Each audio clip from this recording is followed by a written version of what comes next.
কথা কর্তা দাদুকে বলে, আজ দুপুরে আর রাতে তো বিয়ে বাড়ির খাওয়া দাওয়া, তাই সকালবেলাটা না হালকা খেতে হবে, পেট ঠান্ডা রাখার জন্য।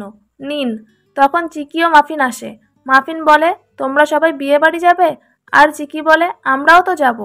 তখন জুনি বলে, কাল সকালে স্কুল আছে ওদের, এখন বিয়ে বাড়ি গেলে গোবরডাঙ্গা থেকে ফিরতে অনেক রাত হবে কিন্তু।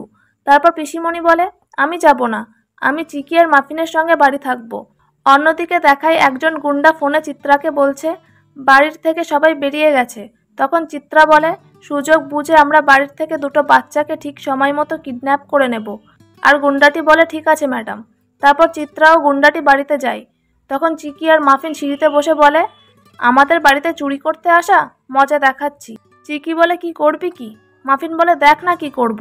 চিত্রা বলে, বাচ্চাগুলো নিশ্চয়ই ঘুমাচ্ছে, ওই জন্যই এত চুপচাপ, বুঝলে তো? এটাই সুযোগ, এই সুযোগটাই আমাদের কাজে লাগাতে হবে। তো বন্ধুরা, আপনাদের কি মনে হয়, চিত্রা কি চিকি ও মাফিনকে কিডন্যাপ করে নিয়ে যাবে, নাকি চিকি ও মাফিন তাদের সব প্ল্যান ভেস্তে দেবে? কমেন্টে জানাবেন।